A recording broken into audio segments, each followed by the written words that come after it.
키워드로 세상 보는 눈을 키워보는 키워드 경제 시간입니다.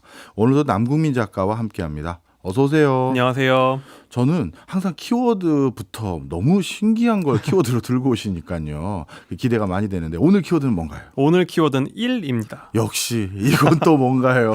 키워드에 요즘에 힘을 주고 있는데요. 예. 여러 가지로 생각할 수 있는 키워드인데 특히 요즘 여기에 목숨을 건 나라가 많습니다. 그러니까 1등 경쟁인가 할 수도 있지만 그것보다도 바로 출산율 한 명을 지키기 위해서 전 세계가 지금 거의 난리가 났다라고 볼 수가 있는데요. 예.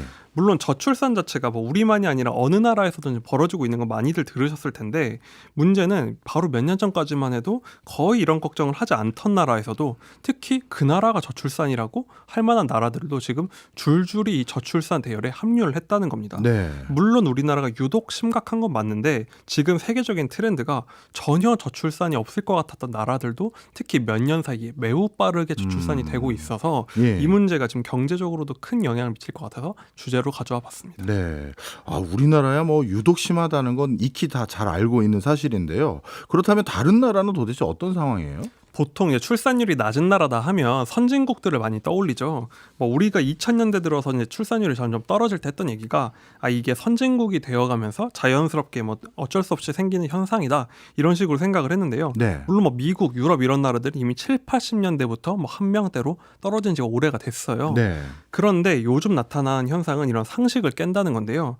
우리가 개도국 하면 떠올린 나라들 있잖아요. 뭐 예. 동남아시아의 나라들, 뭐 아프리카, 남미 이런 곳들인데 여기 가면은 이제 1만 불, 2만 불 정도인데 이런 나라들이 지금 뭐 왜냐면은 큰 성장력이 있다는 게 이제 인구가 늘어나서 다인데 이런 데가 요즘 저출산이 시작됐다는 겁니다. 중진국부터 벌써 이렇게 된다니 참 놀라운 상황인데 그럼 이건 정말 제 상식에서 벗어나는 일인데요? 그렇죠. 사실 동남아가 유망하다. 왜 그러냐면 인구가 급증하고 있고 젊은 나라에서다 이 얘기 오래 했잖아요. 예. 그런데 수치를 보면 꽤 충격적인데요. 예. 태국 같은 경우는 지난해 합계 출산율이 1.16명이었습니다. 예. 그러니까 한국이 요즘 뭐 0.7명 이렇다 보니까 1명도 낮은 건가 싶을 정도긴 한데 야. 사실 이 한 명에 근접했다는 건 심각하게 낮은 수치거든요. 그러니까요. 태국이면은 사실 저도 뭐 어설픈 제 생각이었습니다만 2명은 넘었겠지 했는데. 그렇죠. 아직 발전 단계로 예. 봤을 땐 그럴 때잖아요.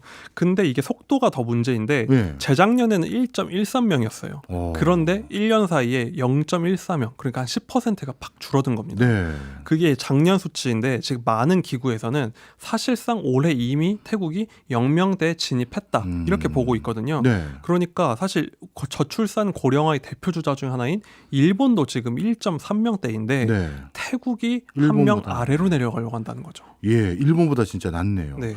아니 좀 전에 말씀 주신 것처럼 태국은 아직도 좀 뭔가 성장을 더 할 것 같고 좀 역동적인 국가일 것 같은 느낌이 많은데 어쩌다 이렇게 됐죠? 지금 태국의 1인당 국민소득이요 약 7,000달러 정도 되거든요. 예. 그러니까 이게 어느 정도 수준이냐면 우리나라 한 1990년 정도의 소득이랑 비슷합니다. 물론 그 사이에 이제 화폐 가치나 여러 가지가 달라졌지만 엄청나게 옛날 우리나라 시절과 비슷한데 벌써 출산율은 지금의 우리나라랑 비슷해졌다는 거니까 네. 뭐 개도국들은 출산율이 높고 이렇다는 상식이랑 완전히 벗어나는 현상인 거죠. 우리나라가 혹시 1990년대 때 출산율이 얼마인지 아세요? 그때 우리나라가 한 1.6명 정도 됐습니다. 그럼 그때 우리나라보다도 훨씬 낮은 거네요. 그렇죠.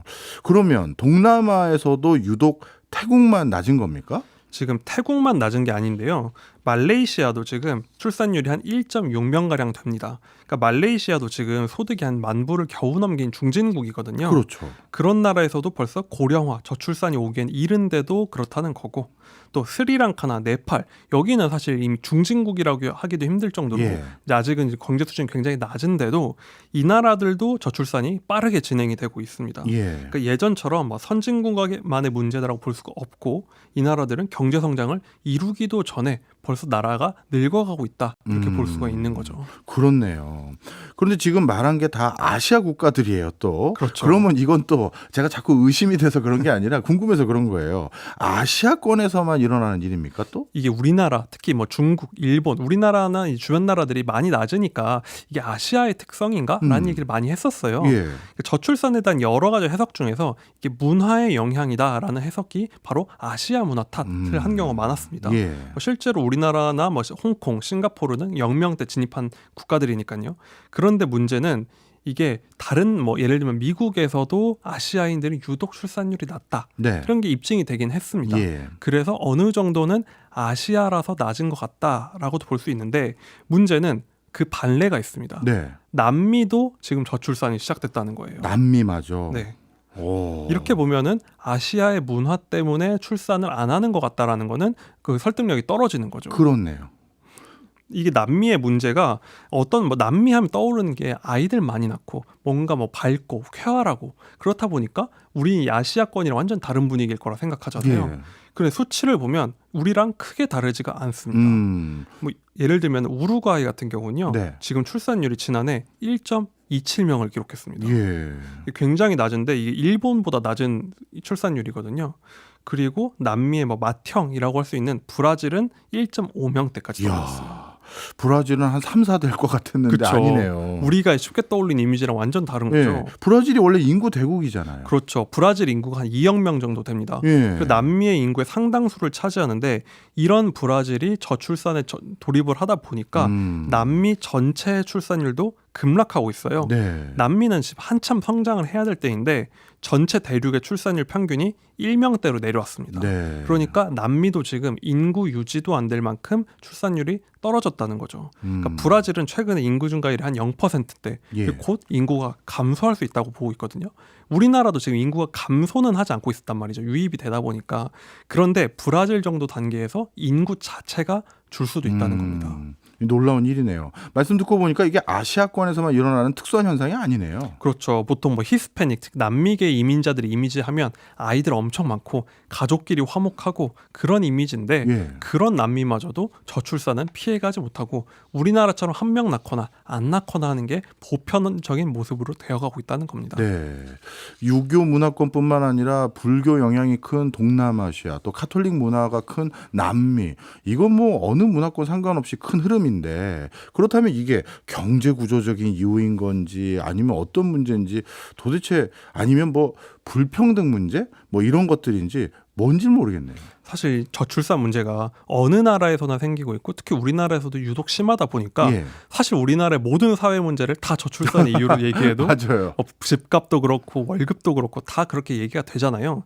그런데 그나마 지금까지는 이런 논의가 좀 설득력이 있었던 게 유독 몇 나라만 저출산이 심하니까 네. 그 나라들의 특성이 저출산을 부르나 보다 했어요. 예. 특히 가장 큰 게 이제 문화 중에 문화였죠. 뭐 아시아 유교 문화. 그런데 방금 말씀드린 것처럼 다른 문화권에서 생기니까 그거는 기각된 것 같고. 네.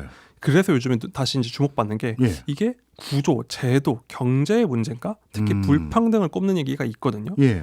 그래서 많이 이제 발례로 삼는 게 북유럽 봐라. 그 나라들은 이제 나라에서 세금도 많이 걷고 분배도 많이 하다 보니까 아이도 많이 낳고 저렇게 소득이 높은데도 아이들을 잘 낳지 않냐? 예. 라는 얘기를 많이 했습니다. 예.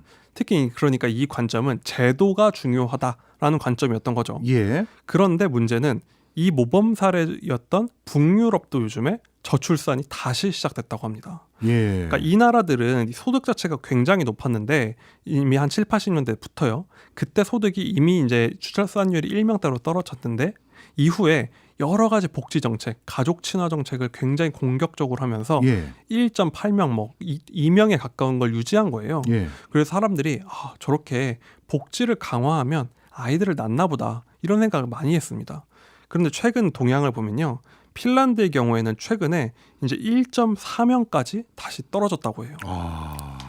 이러면 사실 핀란드만 하더라도 국민소득이 5만 불을 넘는 걸로 알고 있는데 이런 경우는 그래도 이 5만 불 넘는데 아직 1점 얼마 소리 나오면 이건 그래도 꽤 괜찮은 거 아니에요? 그래도 선방하고 있는 건 맞죠. 예. 예를 들면 노르웨이 같은 경우도 2명에 근접하는 수치를 보였거든요. 예. 확실히 북유럽 3국이 다른 비슷한 소득의 나라 중에서는 이제 출산율이 높은 편이었어요. 예. 그런데 문제는 코로나를 전후해서 그 강력했던 뭔가 예외적인 현상이 갑자기 사라지고 있다는 겁니다. 그러니까 코로나 전후로 한 2명에 근접했던 게 1.5명 전후까지 뚝 떨어지다 보니까 도대체 그렇게 좋은 제도가 갑자기 바뀐 것도 아닌데 예. 무슨 일이지 싶을 만큼 갑자기 변화가 생겼다는 거죠. 네. 특히 방금 말씀 주신 거는 북유럽의 사례들까지도 이렇게 저출산 기조로 돌아섰다는 건 흔히 말해서 북유럽에 살기 좋게 해주면 그러면 아이들 낳더라고요. 이것도 무용론이 된 거네요. 물론 뭐 완전히 의미가 없진 않겠죠. 말씀하신 대로 안 했으면 더 낮았을 수도 있는 거지만 요즘에 보이는 거는 그런 정책을 공격적으로 하더라도 이 흐름을 막는 거라는 거는 어느 나라에서나 힘든 게 아닌가 하는 걱정이 더 커지고 있는 겁니다. 네. 뭐 예를 들면 뭐 북유럽처럼 하면 되겠지라는 희망이 있었지만 네. 요즘 그게 사그라든다는 거죠. 혹시 뭐 그런 거 아닐까요? 뭐 요즘 전쟁들도 많이 나고 뭐 지구환경 오염 때문에 영화나 드라마 보면 인류의 미래가 좀 암울하게 좀 그려지고 그리고 경기도 계속 침체 국면인 것도 맞고 물가도 높고 그러니까 다시 약간 일시적으로 좀 먹고 살기 어려워서 그런 거 아닐까요? 사실 그렇게 개별적인 요인으로 볼 수도 있긴 한 게요. 예를 들면은 뭐 유럽 같은 경우 동유럽은 요즘 떨어지고 있는 게 옆에 이제 전쟁이 났으니까 네. 경기가 뭐 물가도 치솟고해서 힘드니까 남미도 요즘 먹고 살기 힘들어서 개별 지역들을 다 설명을 할 수 있기는 한데 네. 문제는 동시다발적으로 특히 최근 몇 년 사이에 지역을 가리지 않고 출산율이 급락을 하다 보니까 그러면 전 세계가 공통으로 뭔가가 있는 거 아닌가? 라는 다른 생각을 하게 된다는 거죠. 네. 물론 다른 요인들이 완전히 의미가 없는 건 아니겠지만 예를 들면 우리나라도 집값이 떨어지고 뭐 교육비 떨어지고 하면 나을 분들이 많이 있겠지만 네. 그것보다도 훨씬 큰 뭔가가 있는 게 아닌가 하는 걱정이 더 커지고 있는 겁니다. 네.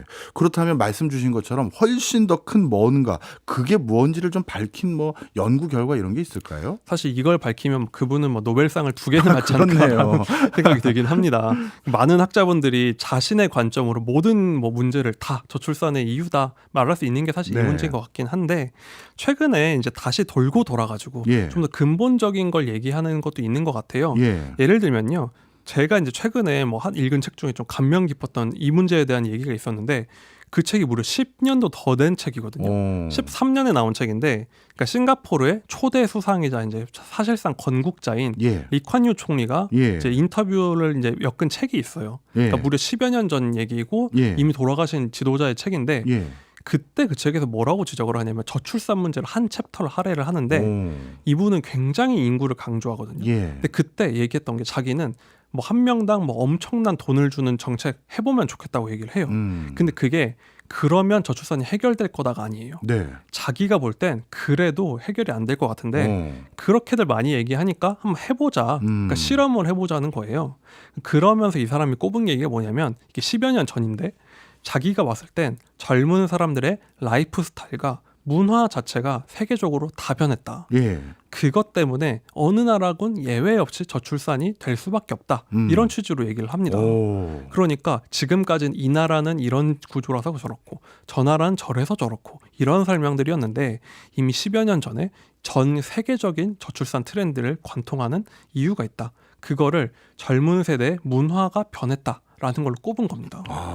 10년 전에 벌써 요즘과 같은 흐름을 예측도 했고 거기에 대해서 지엽적인 어떤 진단이 아니라 전반적으로 삶의 가치관, 라이프 스타일의 변화 이런 걸 원인으로 꼽았군요. 그렇습니다. 좀 더 이제 근본적이고 지금 기준으로 보면 보편적인 이유를 찾은 거죠. 네.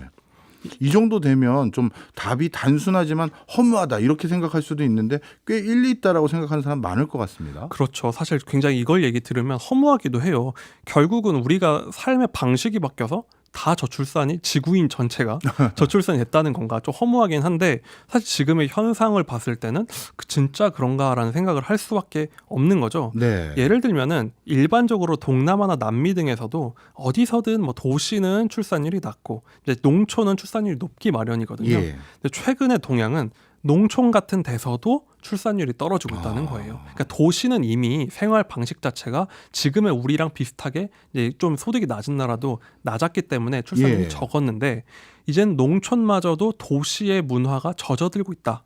그거에 여러 가지 이제 수단으로 꼽는 게 바로 SNS나 스마트폰 뭐 이런 게 확산이 되면서 모든 사람들의 문화가 균질해져 가면서 비슷하게 결국 출산율이 떨어지는 게 아닌가 이런 요인을 꼽는 목소리가 요즘은 많아지고 있습니다. 그렇군요. 자 그렇다면 어떻게 보면 추세를 지금 어떻게 보면 원인도 진단이 다 다양하고 근본적인 원인은 좀 막연한 얘기이기도 하지만 그 뭐 원인을 규명해서 해결을 못한다면 현상이 어떻게 될지를 먼저 진단해 보면 좋겠는데요.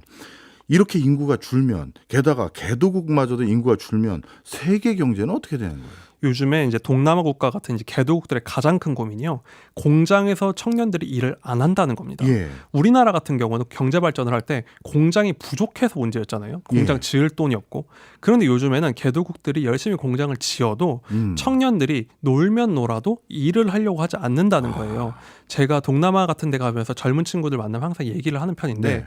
우버 같은 거 타면 이제 기사가 이제 젊은 친구들이 제 또래가 많거든요. 제가 이제 물어보면요.